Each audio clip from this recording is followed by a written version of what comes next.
नमः संस्कृताय। प्रिय संस्कृत के विद्यार्थियों, आपके यूपी बोर्ड द्वारा दिया गया जो आपका 2025 में जो आपका एग्जाम है कक्षा 12 संस्कृत के लिए, इन्होंने प्रश्न पत्र अपना जो है जारी कर दिया।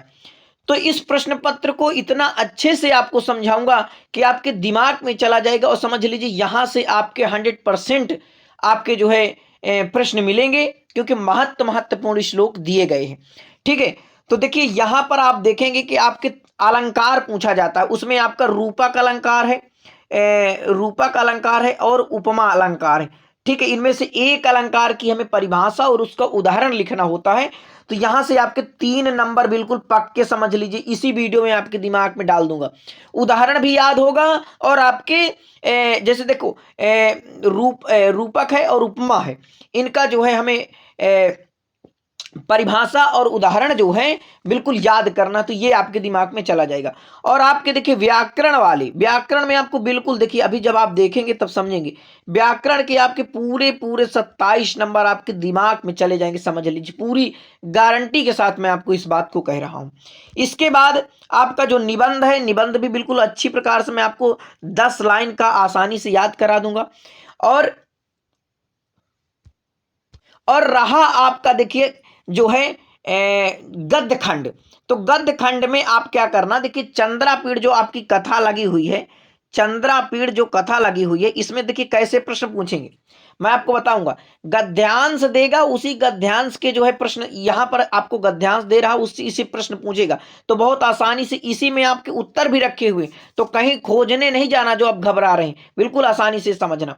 देखिए कौन कौन चीजें जो महत्वपूर्ण है जो हमेशा आती हैं, तो देखिए आपको ध्यान रखना है। मैं आपको बता रहा हूं, देखिए जीवन परिचय, देखिए यहां से थोड़ा मैं आपको नीचे लेकर चलता हूं, इन चीजों को बिल्कुल आसानी से मैं आपको याद करा दूंगा। दूसरा प्रश्न देखेंगे आप, थोड़ा थोड़ा सा मेरे साथ देखना। तो महाश्वेता दिया है, वैश्यपायन दिखा है, चंद्रापीड़ दिखा। तो यहां से आपको चंद्रापीड़ का बिल्कुल हर बार आता है, बिल्कुल आप नोट कर लीजिए। तो चंद्रापीड़ और यहां पर आपको कादंबरी, ठीक है कादंबरी, इन दो लोगों का आपको चरित्र चित्रण याद करना है, हमारे YouTube चैनल में पड़ा हुआ है, तो वहां से आप देख सकते हैं और फिर नए तरीके से भी, और आज भी मैं आपको इनका परिचय बताऊंगा। इसके बाद देखिए यहां पर जो है कालिदास का जीवन परिचय, कालिदास का जीवन परिचय। तो देखिए आपके कुछ प्रश्न हैं, आप नोट करना। आप देखिए मैं यहां पर आपको लेकर चलता हूं, देखिए यहां पर नोट करना। जैसे कालिदास की, यहां से कालिदास का एक क्या आता है, कालिदास का जीवन परिचय पूछ लेगा, या इसकी जो है नाट्य कला पूछ लेता है, नाट्य कला पूछ लेता है, या इसकी जो है शैली पूछ लेता है। ठीक है, बस ये 3 प्रश्न कालिदास से बनेंगे। और बाण भट्ट की, बाण भट्ट का जीवन परिचय पूछ लेता है, बाण भट्ट का जीवन परिचय पूछ लेता है, और उसकी जो है शैली पूछ लेता है। बस बस इतने प्रश्न हैं। तो उसके शैली में आपको रस, छंद, अलंकार, किस कौन से अलंकार छंद का प्रयोग किया, ये लिखना होता। तो आइए जो है प्रारंभ करते हैं आपके प्रश्न पत्र से, और समझ लीजिए आपके बिल्कुल ये दिमाग में चला जाएगा। ठीक है, तो पहला जो गद्यांश है कि सातु समुत्थाय महाश्वेताम इशनेह निर्भरम कंठे जग्राहा महाश्वेतापि दृढ़तर दत्त कंठाग्रहातामा अवादीत सखी कादंबरी भारते वर्षे राजा तारा पीडो नाम तस्या अयम आत्मजः चंद्रापीडो नाम दिग्विजय प्रसंगेने अनुगतो अनुगतो भूमि माम। तो यहां पर आप देखेंगे कि जो सातु समुत्थाय यानी वह कादंबरी के लिए कहा गया है। ठीक है, सा से किसका बोध हो रहा है, तो कादंबरी, क्योंकि कादंबरी जो है महाश्वेता, ये आप थोड़ा वृत्तांत अगर समझोगे, कपिंजल जो एक था वो महाश्वेता से प्रेम करने लगता। तो जो महामुनि श्वेत केतु का पुत्र था, ठीक है, तो वो जो है वो पुंडरीक, देखिए कपिंजल नहीं पुंडरीक है। ठीक है, तो पुंडरीक जो है जब प्रेम कर रहा था तब वो जो है पुंडरीक की जो है फिर मृत्यु हो जाती है। तो आप देखेंगे कि फिर जो है ये कहती है ये भी तपस्विनी का रूप वहीं कर रही है, वहीं पर बैठी थी। जब चंद्रापीड़ वहां पहुंचा तब ये जो है बता रही है, और फिर ये जो है महाश्वेता जो है कादंबरी के पास जाती है। तो ऐसे दुख को लेकर के कादंबरी भी शादी नहीं करना चाहती थी। तो अब देखिए यहाँ पर सातु समुत्थाय महाश्वेताम स्नेह निर्भरम कंठे जग्राह। ठीक है, समुत्थाय माने उठकर, स्नेह निर्भरम यानी स्नेह पूर्वक, सा माने वह कादंबरी, समुत्थाय माने उठकर, महाश्वेता महाश्वेता को, स्नेह निर्भरम स्नेह पूर्वक प्रेम पूर्वक, अपने कंठे यानी गले में, जग्राह यानी लगा लिया। बड़े प्रेम पूर्वक उसने अपनी सखी महाश्वेता को गले से लगा लिया कि अरे सखी महाश्वेता। फिर और महाश्वेतायपि दृढ़तर दत्त कंठाग्रहा यानी महाश्वेता भी, अब देखिए जग्राह यानी लगा लिया, और महाश्वेता ने भी बिल्कुल दृढ़ता के साथ यानी बिल्कुल तेजी के साथ कहते हैं उसको गले लगाती हुई, उसको गले लगाती हुई ताम अबाधित, और उससे बोली। किससे बोली? यानी वह अपने सखी कादंबरी को गले लगाते हुए पूछी, वो अवादित बोली। क्या बोली? सखी कादंबरी, हे सखी कादंबरी, हे मेरी सहेली कादंबरी, भारतवर्षे राजा तारापीड़ो नामा। अरे भारते यानी पूछेगा, भारते वर्षे राजा तारापीड़ो नाम, भारतवर्ष में, भारते यानी सप्तमी भक्त, ठीक है, भारते यानी भारत में, भारतवर्ष में राजा तारापीड़ नाम के एक राजा हैं। तस्या अयम, तस्य माने उनके, अयम माने यह, आत्मजः, आत्मजः यानी पुत्र, यह उनके पुत्र चंद्रापीड़ नाम के हैं। उनके जो पुत्र हैं भारतवर्ष में तारापीड़ नाम के एक राजा हैं, और यह है तस्य, यह उन्हीं के पुत्र चंद्रापीड़ हैं। ये उन्हीं के पुत्र चंद्रापीड़ इनका नाम है। और ये क्यों आए हैं? तो दिग्विजय प्रसंगे ने अनुगतो भूमि माम। तो ये जो है क्यों आए हैं? तो दिग्विजय के प्रसंग से ये जो है अनुगतः, यहाँ पर जो है ये आए हुए हैं। और भूमिमाम यानी भूमि यानी इस स्थान पर, जहां पर हम हैं, इस स्थान पर ये जो है दिग्विजय प्रसंग के कारण आए हुए हैं, ऐसे नहीं आपको देखने आए। तो इस स्थान पर भूमिमाम, इस स्थान पर ये जो है आए हुए। इस चा दर्शनात् प्रभति में निष्कारण बंधुताम गतः। और ऐसा माने यह निष्कारण बंधुताम यानी बिना कोई कारण के, ठीक है, बिना कोई कारण के यानी जब से ये मुझे मिले हैं तब से ही ये मेरे आकारण निष्कारण बंधुताम गता, मेरे बंधु बन गए हैं, मेरे भाई बन गए। कथिता चाश्या बहु प्रकारम प्रिय सखी। कथिता तो इनसे मैंने तुम्हारे विषय में बहुत कुछ कह दिया। कथिता यानी कह दिया है, चा माने और, अस्य माने यह, बहु प्रकारम बहुत प्रकार से, प्रिय सखी आपके बारे में मैंने बहुत प्रकार से कह दिया। अब यहां पर देखिए आपको क्या लिखना है, यहां पर उपयुक्त गद्यांश किस पुस्तक से लिया गया है?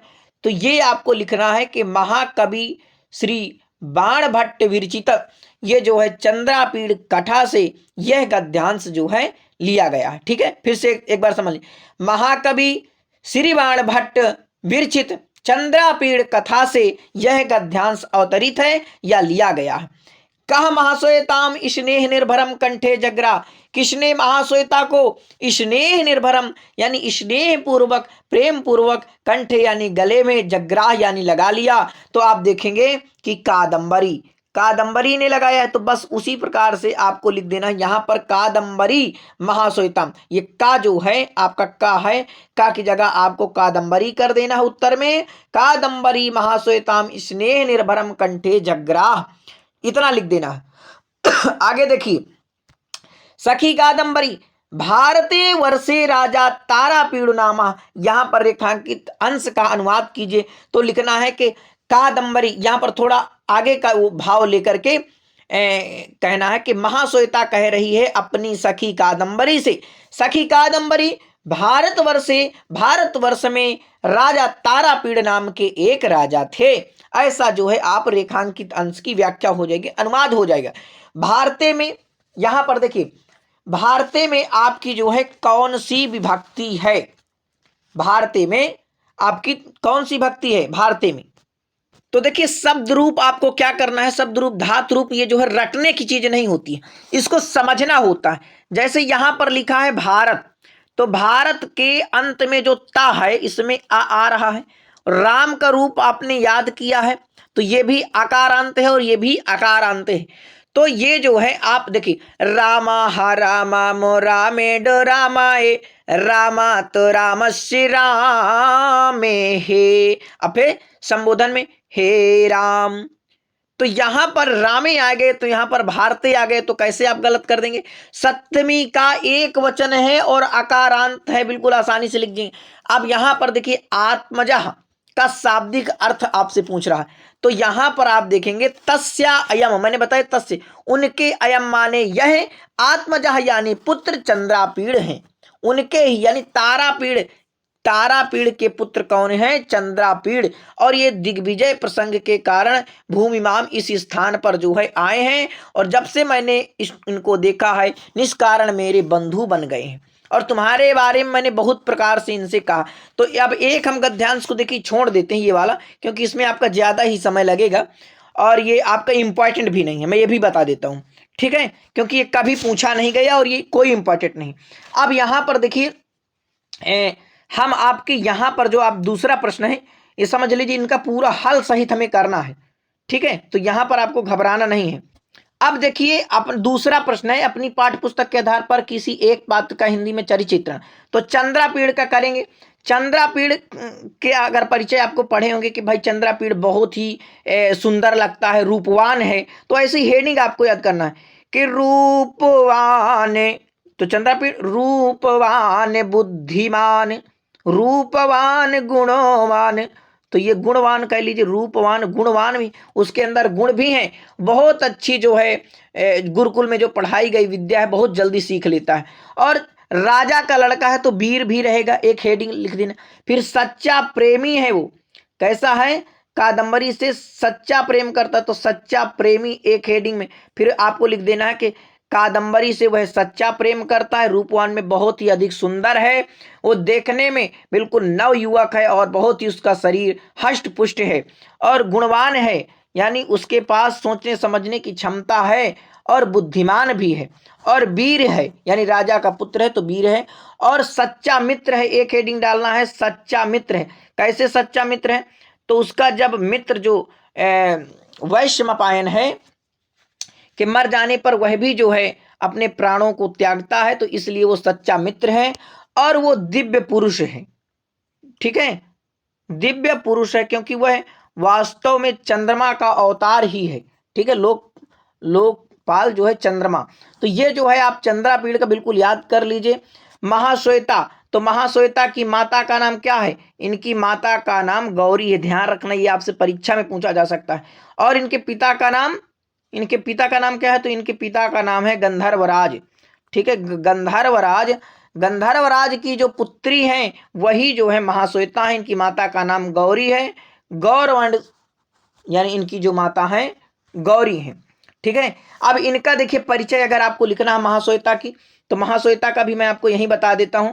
ये देखिए सरल हैं, बहुत ही सरल हैं, उदार हैं इनकी, और हृदय वाली हैं, अतिथि का सेवा परायण है, यानी कि अतिथि जैसे चंद्रापीड़ इनके घर में आए जहां पर ये बैठी थी तो उनका जो है सेवा भाव किया, और तर्कशील एवं बुद्धिमान है, ठीक है, तो बुद्धिमती कहेंगे हम, तर्कशील हैं, तर्कशील माने बातें तर्क से करती हैं, और बुद्धिमान हैं ऐसा, ठीक है। अब देखिए यहां पर इनकी जो कुछ हेडिंग है, महाश्वेता का भी मैं आपको परिचय यही बता देता हूं, ठीक है, तो आसानी से आपको याद हो जाएगा, ठीक है। पहले आप लिखेंगे दृढ़, दृढ़ संकल्पवती, तो दृढ़ संकल्पवती में आपको लिखना है कि ये पुंडरीक से जो है बहुत ही प्रेम करती है, पुंडरीक को जब प्रथम बार देखती है, प्रथम दर्शन से ही इसने निश्चय कर लिया कि अब मैं जो है पुंडरीक से ही शादी करूंगी, तो ये हो गया दृढ़ संकल्पवती। दृढ़ संकल्प में आपको यही लिखना कि इसने पहले दर्शन में ही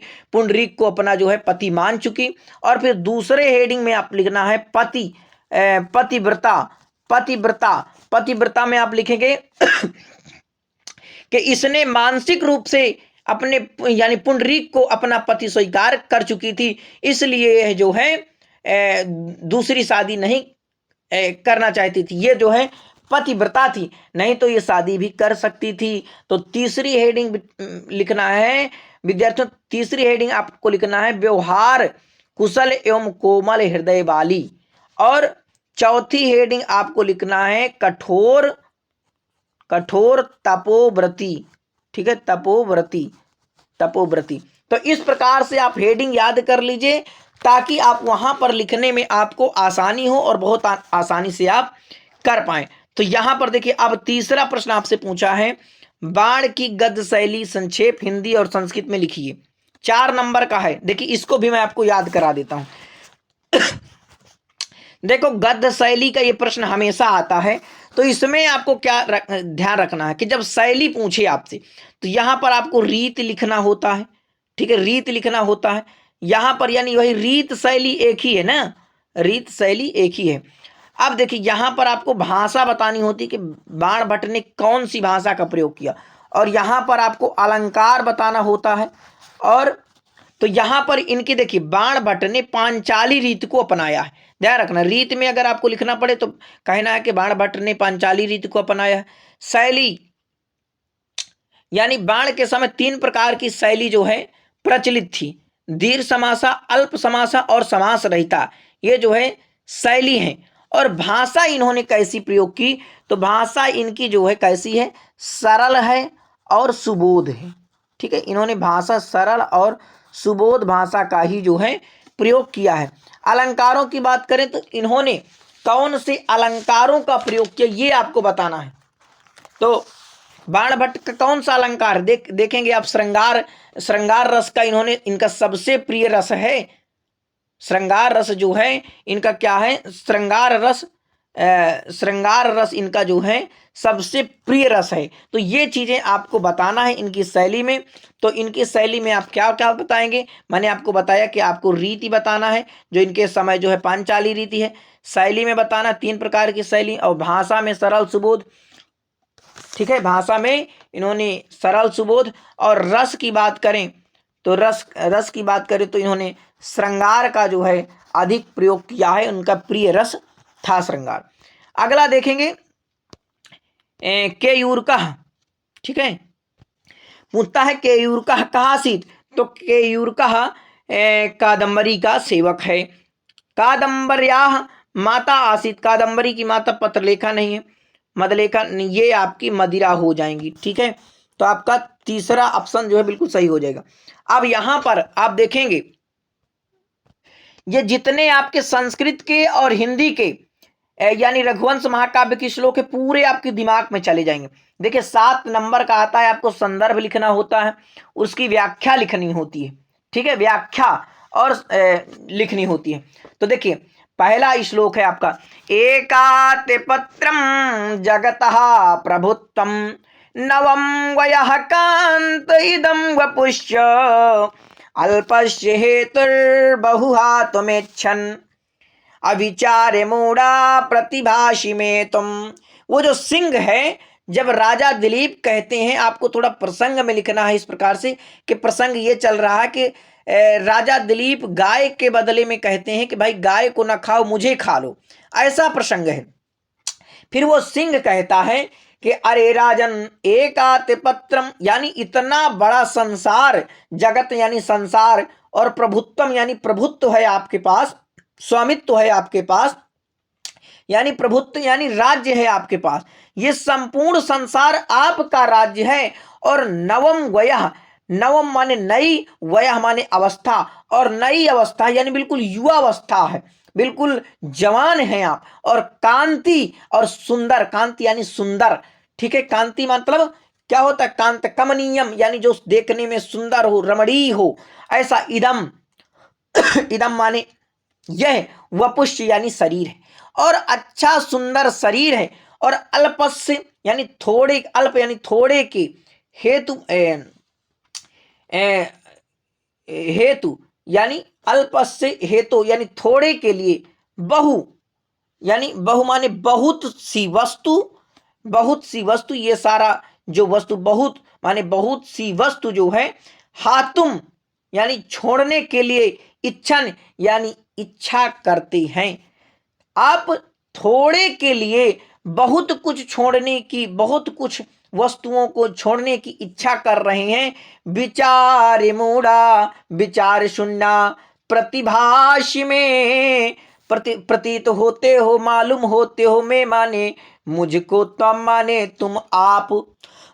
तो यहां पर आप लिखेंगे कि सिंह जो है राजा दिलीप से कहता है कि हे राजा दिलीप, आपके पास पूरा संसार का प्रभुत्व है, प्रभुत्व यानी राज्य है, और नई अवस्था है, और कांति है, सुंदर शरीर है आपके पास। अल्पसी छोटी सी गाय के हेतु में जो है थोड़े के लिए बहु यानी बहुत सी वस्तु। कौन कौन सी वस्तु हैं? देखो आप, नई अवस्था है, कांति शरीर है, ऐसा जो है वह पुष्ट शरीर है। हाथ मिच्छन छोड़ने की इच्छा कर रहे हो आप। विचार मूढ़ा विचार से मुझे मूढ़ प्रतीत होते हो, शून्य प्रतीत होते हो, ऐसा मैं तुम मुझको विचार से शून्य प्रतीत होते हो, ऐसा जो है वो सिंह कहता है।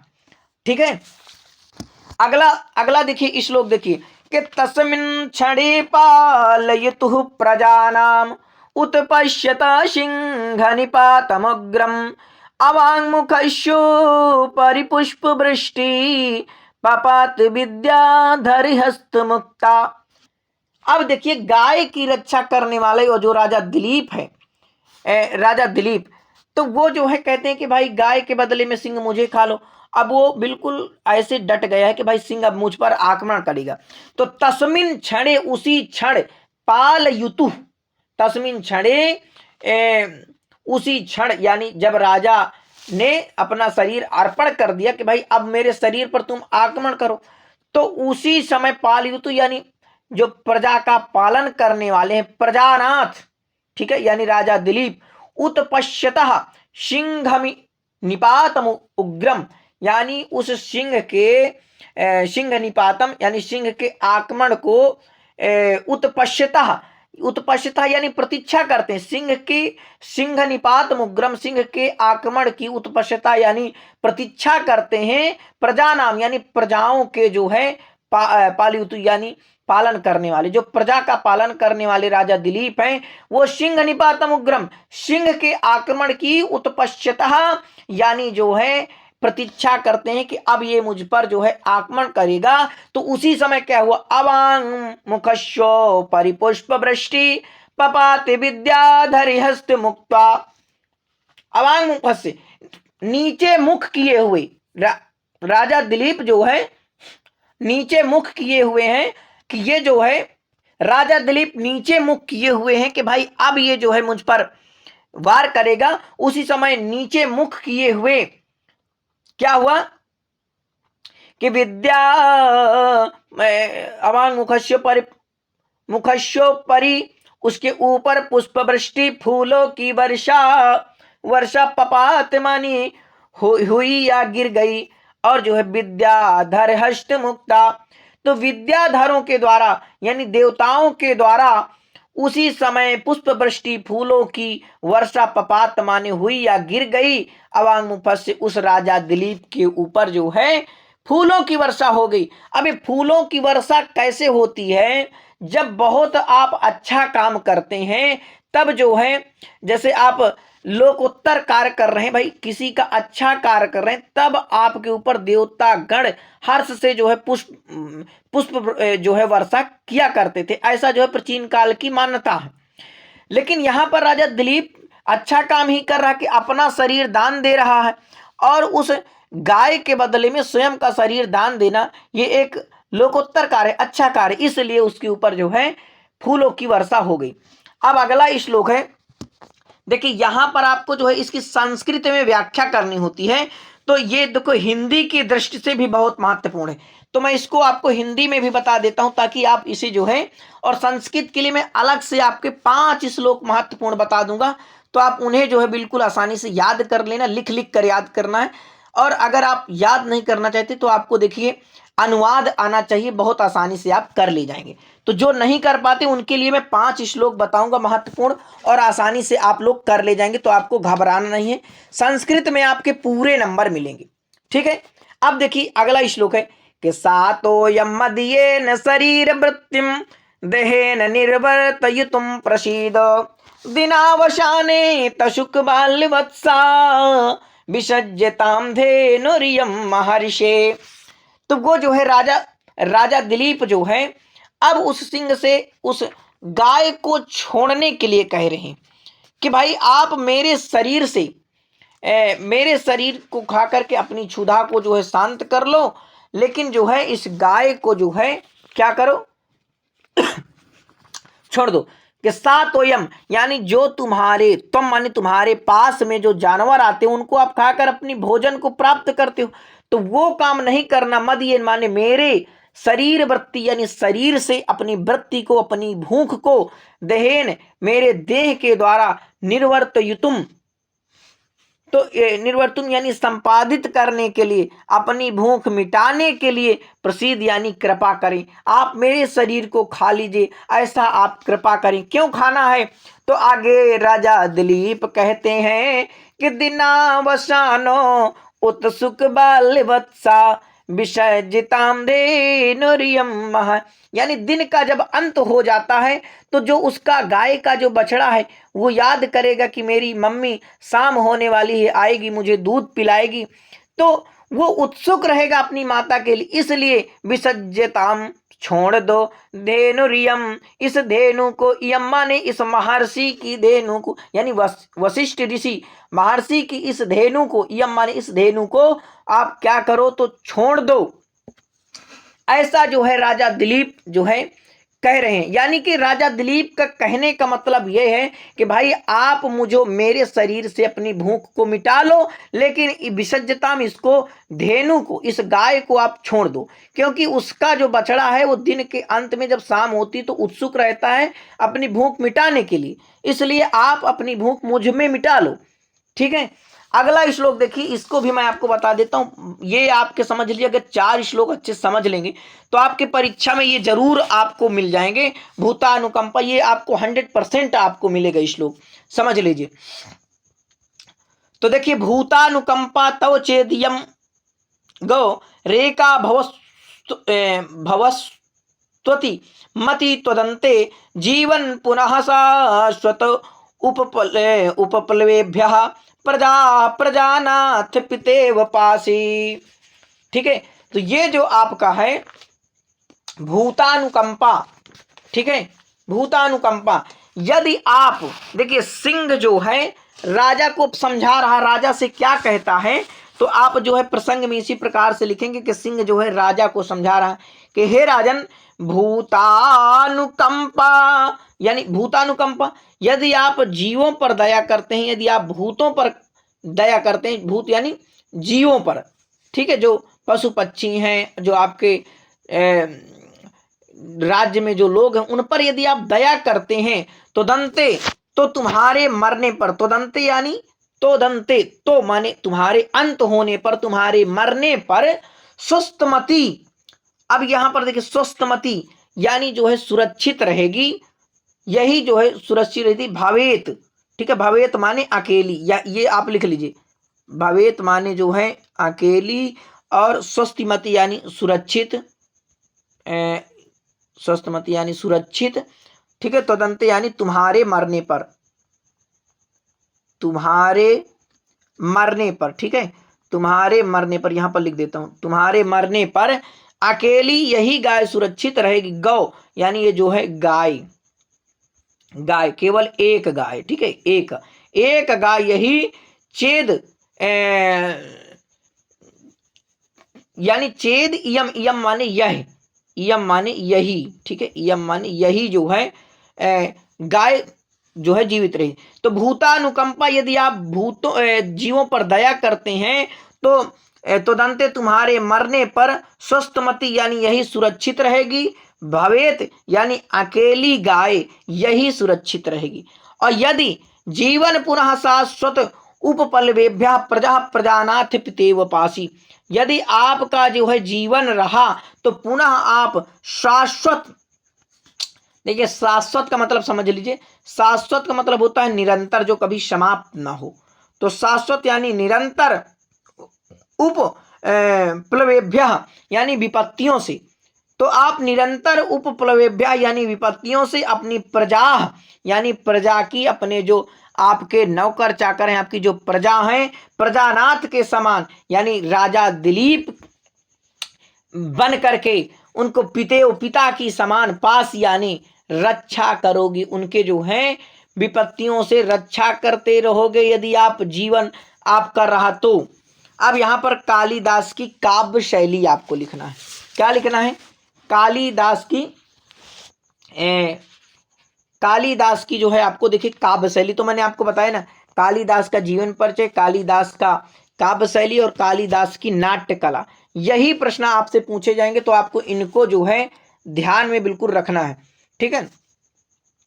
अगला प्रश्न है इक्ष्वाकु वंश से समुत्पन्ना बभूव। इक्ष्वाकु वंश में कौन? तो ये जो है देखिए आज भी हुआ है, और दिलीप राजा और रघु, तो ये सर्वे यानी सभी वाला ऑप्शन सही हो।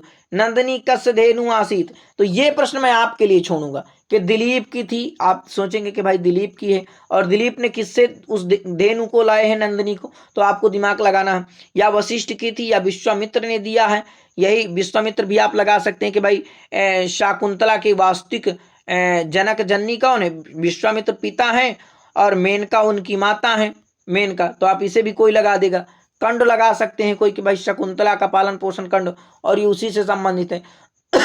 तो अब आपका बिल्कुल सही उत्तर जो आप लगाएंगे वो आप कमेंट करके ये प्रश्न का उत्तर बताएंगे, ठीक है। अब आगे देखिए रम्यांतरः कमलनी हरितय शरोभि छाया द्रुमे नियमितार्कमयूखतापा भूयात् कुशे सयरजो मृदुरेणुरस्याः शांतानिकूल पवनस्य शिवस्य पंथा। अस्याः यानी इस शकुंतला का, देखिए ध्यान से देखना, अस्याः इस शकुंतला का पंथा यानी मार्ग जो है, कमलनी हरितय यानी कमलनी हरितय कमल लताओं से हरा भरा, शरोभी यानी तालाबों से, रम्यांतरः यानी रमणीय हो, मनोहर हो, जो देखने में सुंदर हो। और जब इसका मार्ग जो पंथा यानी जो मार्ग है, अस्याह यानी इस शकुंतला का जो अस्याह पंथा यानी जो मार्ग है वो कमल लताओं से हरा भरा हो, और सरोभी यानी तालाबों से जो है रम्यांतरः हो, सुंदर लगता हो तालाबों से। भाई अगर कोई तालाब में कमल रहेंगे तो जाहिर सी बात है बहुत ही सुंदर लगेगा, ठीक है। सरोभी और छाया द्रुमे, तो द्रुम माने ऐसे पेड़ भी हों छायादार, जहां से शकुंतला जाए वहां छायादार पेड़ हों, छाया द्रुमे छायादार वृक्ष हो वहां पर।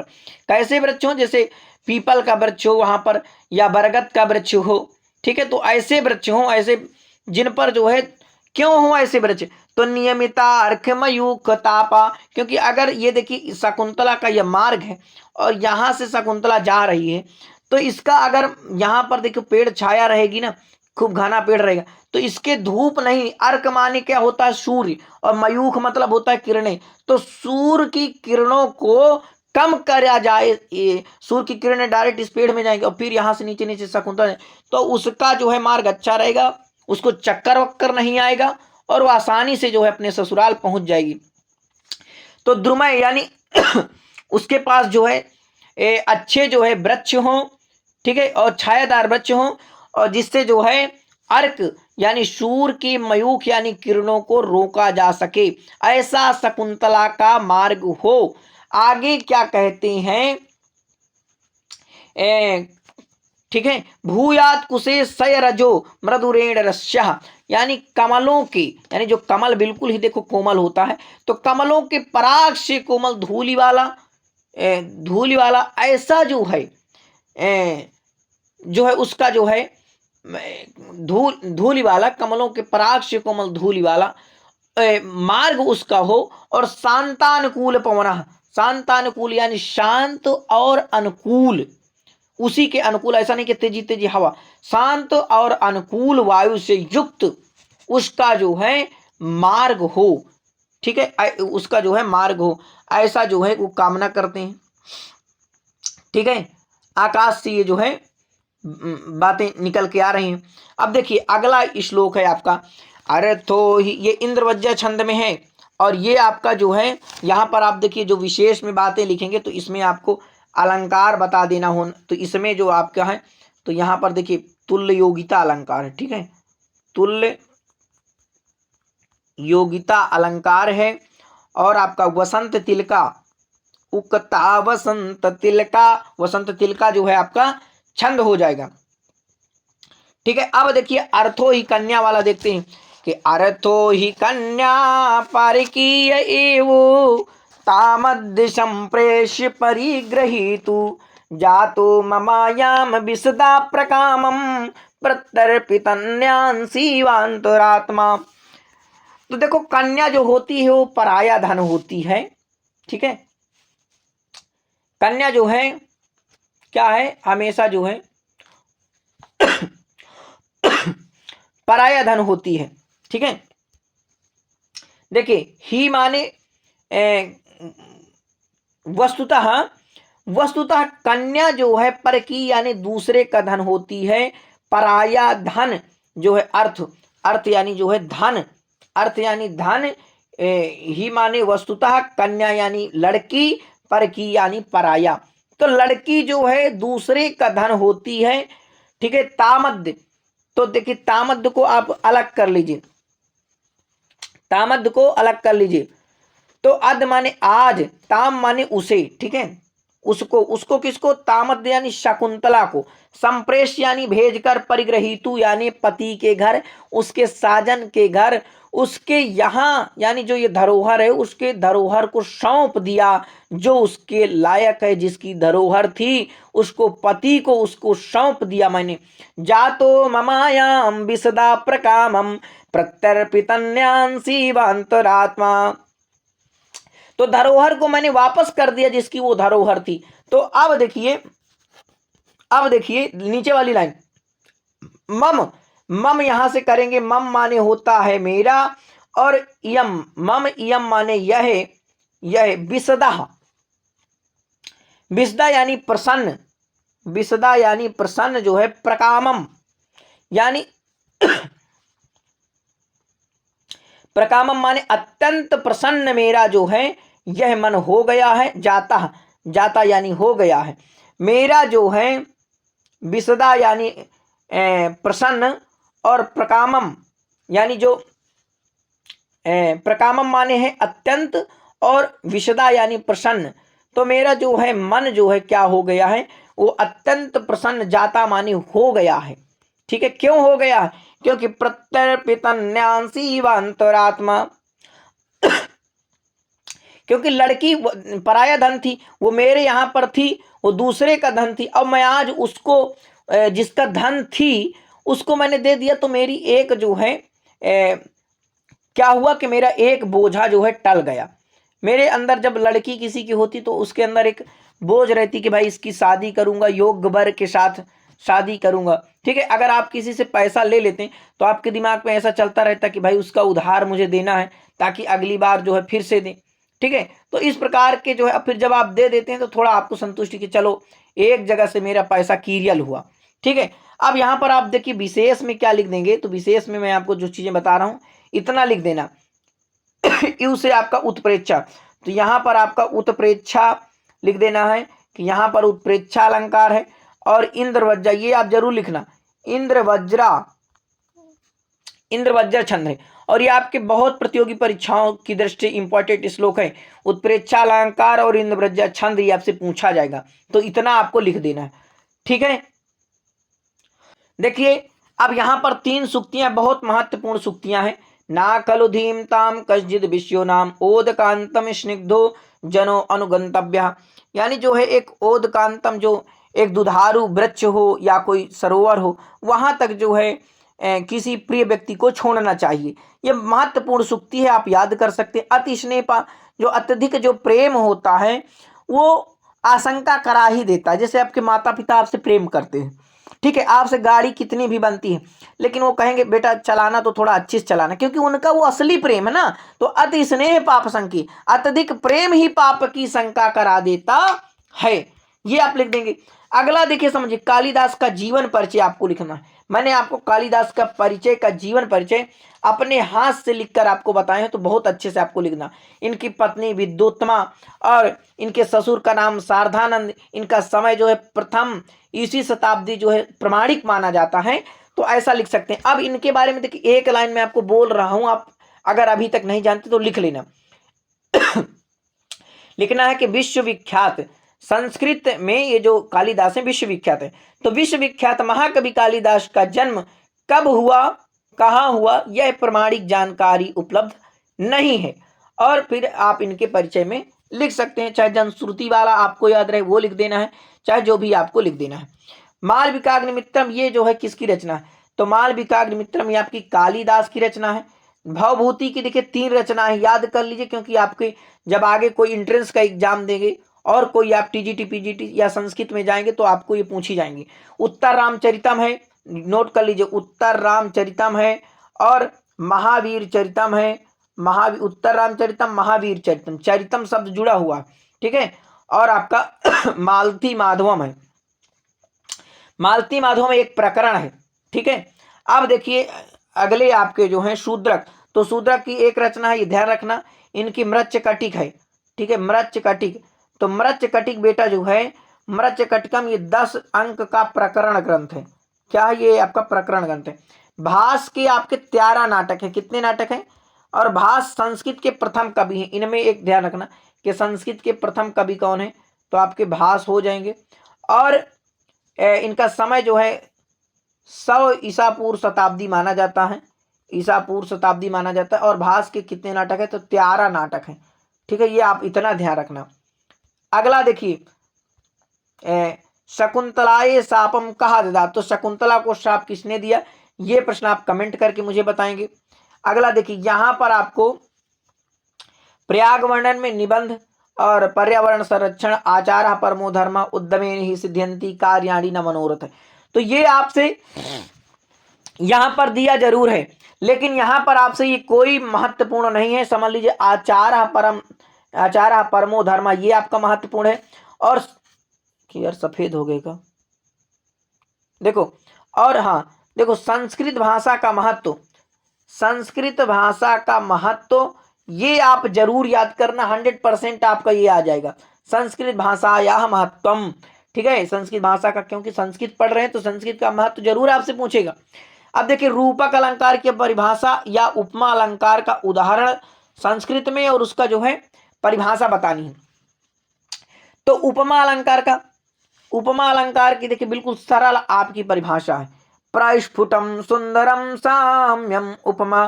फिर आपको उदाहरण लिख देना है, उदाहरण में आप चाहे जो भी आपको याद रहे, वागर्थाव्यूषम प्रक्तो वागर्थ प्रतिपत्तये जगतः पितरो वंदे पार्वती परमेश्वरो, ठीक है। और एक इसका उदाहरण आप अपने किताब में देखेंगे, स्वप्नेषु समरे अपि, ये वाला लिख सकते हैं। अब देखिए, रूपक अलंकार में आप क्या एक लिखना है आपको, तो जहां पर रूपक अलंकार कहाँ होता है, जहां पर उपमेय और उपमान का अभेद प्रदर्शित किया जाता है, वहां पर जो है रूपक अलंकार आपका होता है। एक उदाहरण है, किस लय करे लरता नाम करे कमले कामिनाम मनो जयति नल नीलाम कमल मुखे मूर्खंदो वीर्योषितानाम मदना। इस प्रकार से आपको याद करना। देखिए मुझे पहले से ही याद रहा तो मैं आपको आसानी से इसको सुना पाया, ना याद रहता तो मैं कैसे सुना देता, है ना। अब आगे देखेंगे, कृष्ण के दोनों ओर जो है क्या है, गोप है, तो कृष्णम परितः दोनों ओर, तो ये जो है आप उभयता कर देंगे, ठीक है, उभयता, क्योंकि दोनों ओर है, उभयता यानी दोनों ओर, ठीक है। गोपाह और संति कर देंगे, कृष्ण के चारों ओर गोप हैं, तो कृष्णम परितः, परितः यानी चारों ओर, गोपाह संति कर देंगे, ठीक है। और यहां पर ऊपर वाले में उभयता लिखना है, यहां पर आपको परिता करना है, ठीक है। पुत्र के साथ पिता जाता है तो पुत्रम सह पिता गच्छति, तो यहां पर देखिए इस प्रकार से कर सकते हैं, या आप कह दीजिए पुत्रेण, चाहे पुत्रेण सह यानी पुत्र जिसके साथ जाता है उसमें तृतीया, तो पुत्रेण सह पिता गच्छति, पुत्र के साथ पिता गच्छति जाता है। नदी कोस भर टेढ़ी है तो इसका क्या हो जाएगा, नदी कोस भर टेढ़ी है तो कोशम कुटिला नदी, ठीक है, ये क्या हो जाएगा, कोश भर नदी जो है क्या है, टेढ़ी है। विष्णु को नमस्कार, भगवान विष्णु तो विष्णवे नमः अस्ति या विष्णवे नमः ऐसा भी कह सकती हैं, ठीक है। गांव के पास नदी बहती है तो गांव के, तो ग्रामस्य समीपे यानी पास में, नदी लिख दीजिए, वहती अस्ति लिख दीजिए, नदी जो है बहती है, ऐसा आप जो है इसमें जो है लिख देंगे, ठीक है। आगे देखिए कि अधोलिखित रेखांकित पदों में से किसी एक में नियम निर्देश का उल्लेख करना है। देखिए अब आपको देखिए, जैसे विप्राय गाम ददाती, चौरात विभेति, कटे आस्ते, तो यहां पर आप देखेंगे जिसको दान दिया जाता है उसमें कौन सी भक्ति होती है, उसमें जो है कौन सी भक्ति होती है, तो चतुर्थी, ठीक है, चतुर्थी भक्ति आपकी, तो एक ही आपको करना, एक कर सकते हैं, ठीक है, कोई दिक्कत नहीं है। और दूसरा है आपका चौरात, देखिए चौरात विभेति, यानी यहां पर आपकी कौन सी भक्ति, यहां पर आपकी पंचमी हो जाएगी, ठीक है, जिससे डरा जाता है, ठीक है। अब देखिए हरये रोचते भक्ति, रेखांकित पद में कौन सी भक्ति है, तो हरये, तो हरि ही हरिम हरिणा हरये, तो आपकी चतुर्थी हो जाएगी, ये आपका सही हो जाएगा। आगे देखेंगे निम्नलिखित पदों में से किन्हीं एक का विग्रह करना है, तो देखिए राम कृष्णों में राम चा कृष्ण चा, तो यहां पर आपका कौन सा समास हो जाएगा, द्वंद्व समास हो जाएगा। द्वंद्व समास का जोड़ा हुआ करता है, यानी दो शब्द वहां पर, जैसे माता पिता इस प्रकार के, जैसे राम कृष्ण इस प्रकार का। पंचवटी, देखो 5 यानी संख्यावाची शब्द, तो पंचानाम वटानाम समाहारा, ठीक है, पंचानाम वटानाम समाहारा, ऐसे आप लिख सकते हैं, समाहारा, ठीक है, पंचानाम वटानाम समाहारा, पंचवटी। और इसका विग्रह करना है ना, ये देखिए निम्नलिखित विग्रह करना है। उपकृष्णम का, तो कृष्णस्य समीपम उपकृष्णम, तो ये आपको इस प्रकार से इनका विग्रह कर देना। यथाशक्ति में प्रयुक्त समास का नाम बताइए, तो यथाशक्ति में आपका कौन सा, अव्ययी भाव समास आपका हो जाएगा, ठीक है, यानी तीसरा नंबर आपका सही हो जाएगा। अब देखिए सज्जनः, तो सज्जनः का आपका क्या हो जाएगा, सज्जनः का संधि विधायक सूत्र पूछा है, तो इस्तो, ये लिखना इस्तो इश्चुनाश्चुह, ठीक है, इश्चुनाश्चुह, ये आपका सूत्र है, इतना आपको लिख देना है बस। सूत्र आपको इस प्रकार से सूत्र और इस प्रकार से इसको आपको लिख देना है, ठीक है। ये महत्वपूर्ण उदाहरण है, ध्यान रखना, आ भी सकता है ये। और सच्चित का संधि विच्छेद आपसे पूछे, तो सत धन चित, तो आपको बन जाएगा सच्चित, ठीक है। अब देखिए वारिणा, वारिणा, ठीक है, वारिणा, तो आपका वारी पद वारी प्रातिपदिक के किस भक्ति और वचन का रूप है, तो इसका रूप किस प्रकार से चलता है, वारिणा वारिणे, वारिणा वारिणी है वारे, तो ये आपका क्या हो जाएगा, तृतीया, वारिणा आपका तृतीया विभक्ति हो जाएगी और एक वचन हो जाएगा, ठीक है, एक वचन आपका हो जाएगी, तृतीया भक्ति एक वचन। वारी ईकारांत नपुंसक लिंग शब्द है, ठीक है, वारी यानी जल।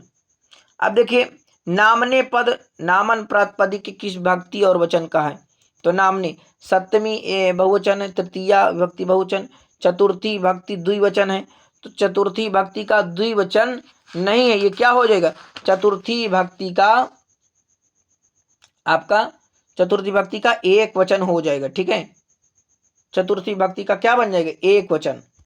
अब देखिए नयामी पूछा है आपसे, नयामी क्रियापद का पुरुष पूछा है और वचन पूछा है, यानी कौन सा पुरुष है और कौन सा वचन है, तो ये आपका उत्तम पुरुष हो जाएगा, ठीक है, उत्तम पुरुष